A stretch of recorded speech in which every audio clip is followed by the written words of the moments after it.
Food Explorer.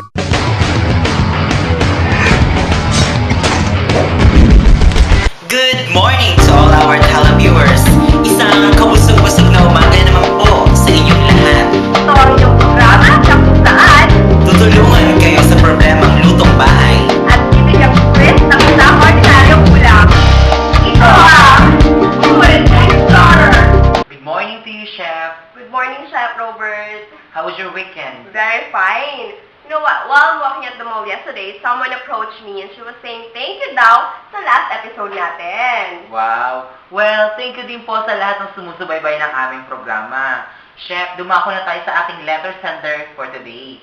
Alam mo ba na ating letter sender for today ay galing pa sa Antipolo City? Na Wow. walang iba kundi si Mrs. Ann. Tara, basahin na natin ang letter niya. Yes. Dear Chefs, I always watch your program. Kaya naman na-inspire akong isulat yung problema ko about my child. Hindi kasi siya kumakain ng gulay. Ang hirap niya mapakain. Wala siyang gustong kainin kundi chicken. Baka naman po may alam kayong paraan. Salamat po. Truly yours, Anne. Ayan. Well, Mrs. Ann, problema nga yan, no?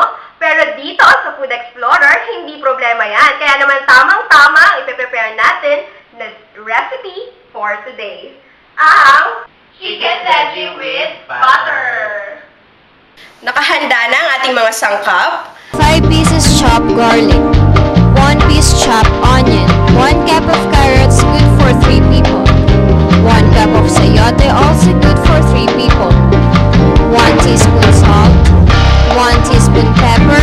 1 can sweet corn, 250 grams. 1 can mushroom, 115 grams or 4 ounce. 4 tablespoons of breadcrumbs. 4 tablespoons of chicken breading. 2 tablespoons of butter. 3 eggs. Sliced chicken. And 1.5 cups of oil. Unahin natin ang chicken kasi medyo matrabaho tong sangkap na to. So, unang step natin ay ang pag-i-scramble ng egg. Take note lang po sa ating mga televiewers, sa pagbasag po ng egg, maaari tayong gumamit ng flat surface. Bakit? Para hindi sumama yung white shell doon sa scrambled egg.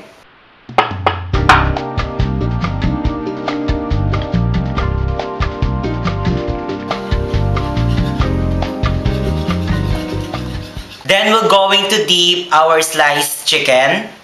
Na kanina pinalambot na natin siya, right? Tama.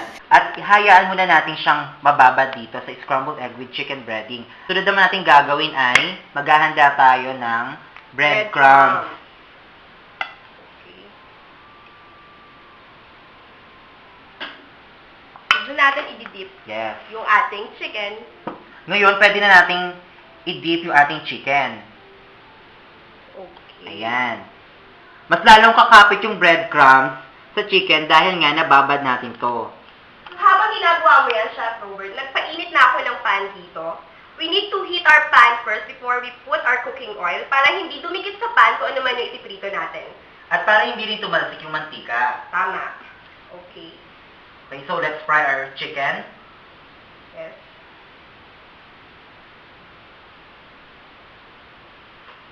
Okay. Wow.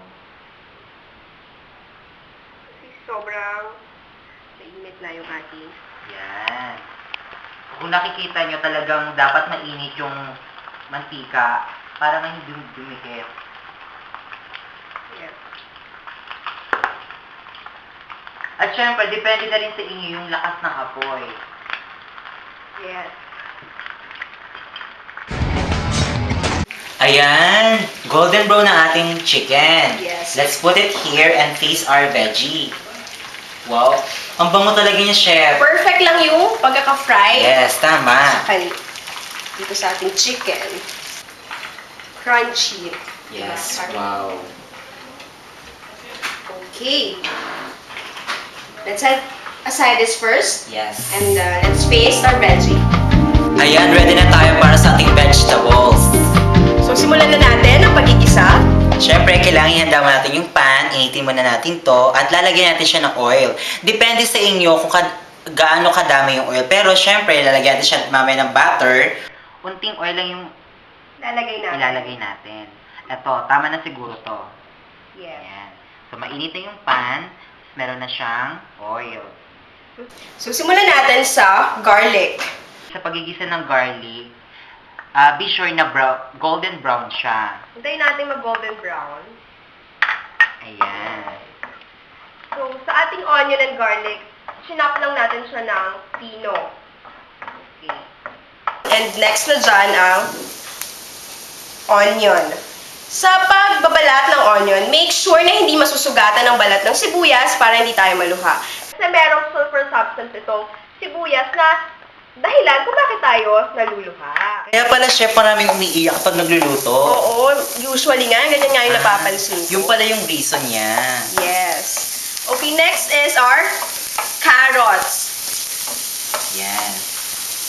So, mga misis, depende po sa inyo kung anong shape yung carrots. Pero sa amin ni chef, ang ginawa namin is square. Yes. Ang carrots ay mayaman sa beta-carotene. Medyo unahin natin lutuin yung carrots kasi siya yung pinaka-matigas sa lahat ng ating mga sangkap. Palalambutin lang natin siya ng konti and then susunod na natin ang sayote. So, sa sayote naman po, sa paghihiwa po ng sayote, lagi po natin inuuna yung upper part upang maiwasan yung dagta at hindi siya iwi. Tama. Smells good, diba? Yes, ang bango niya. For sure, magugustuhan talaga ito ng mga bata. Especially the color. Green and orange, maganda yung combination ng color talaga. Appealing to the eye. And next is sayote. Ayan, sayote natin.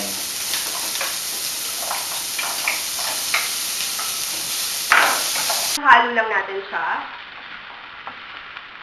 Susunod naman natin dyan ang ating sweet corn na mayaman din sa vitamins. Ikaw ba, chef? Sweet ka ba? Most of the time, ikaw, chef. Syempre naman, sweet ako. Okay. Sabi mo eh. Alam mo ba yung color niya talagang kahit ako natatakam ako. Sigurado yung mga batang hindi kumakain ng gulay, ay tiyak nakakain ng gulay. For sure, definitely. Tama. Ayan. Next is our mushroom. Mushroom contains potassium. Mayaman din to sa maraming vitamina. So tulad ng sayote, pwede na din natin iwain yung mushroom. Siyempre, alam natin yung mga bata, tatanungin yan, mami, anong gulay po yan? Yes. Pero once na hindi nila nalaman na mushroom yung, kakainin nila yon. Halu-haluin lang natin. And chef, sunod natin dyan ang 1 teaspoon of butter. Ito ang bibigay ng lasa at sarap sa ating chicken veggie. Depende po sa dami ng lulutuin, ang dami ng butter na ating ilalagay. Tama ka dyan. Kung kanila lagyan natin siya ng onting mantika, ngayon naman, butter yung ilalagay natin para mas lalong maging malasa yung vegetables natin. Ayan, tapos na ang pag-aantay natin sa 5 minutes. Ngayon, ilalagay na natin ating vegetables sa plato, pati na rin ang ating sliced chicken. Well, a while ago, nag-prepare na ako ng sliced chicken. So, depende po sa inyo kung gusto nyo i-slice yung chicken or hindi. Pero kami mas prefer namin na naka-slice para mas madaling kainin ng mga bata. Okay, lalagay na natin yung ating vegetables sa plate. Ayan. Looks good, di ba, chef? Saka talagang masarap siya. Ayan. Gagarnish lang natin siya. So, para mas lalong ma-attract yung chikiting natin, lalagyan natin siya ng garnish. Depende po sa inyo kung paano siya gagawing creative. So, tayo ilalagay lang natin yung chicken around the vegetables. Yes. Siyempre, hindi lang yung chicken kakainin ng chikiting, kundi yung vegetables rin. I'm super sure, Chef Robert, na magugustuhan to ng anak ni Mrs. Ann. Yes, at alam ko na masosolve natin yung problem niya. I am super sure that this is delicious and it smells good. Sure ako na natulungan na natin si Mrs. Ann sa kanyang problema sa chikiting. Di po kayo magsisisi dito at try it. Super delicious po ito, Mrs. Ann. And dun sa iba nating televiewers. So para sa anak ni Mrs. Ann, for sure na magugustuhan na ngayon ang gulay, lalo na't kasama pa ang kanyang paborito, chicken! Isang episode naman na natapos sa araw na ito at isang letter sender na naman ang ating natulungan. Kung nais niyong humingi ng tulong sa pagluluto, Just send your letter to Mother Ignacia Street, Quezon City, or just visit our website at www.foodexplorer@gmail.com. Muli, kami ang iyong kasalo. ready to listen and to cook. Ito ang Food Explorer! Hanggang sa muli! Bye!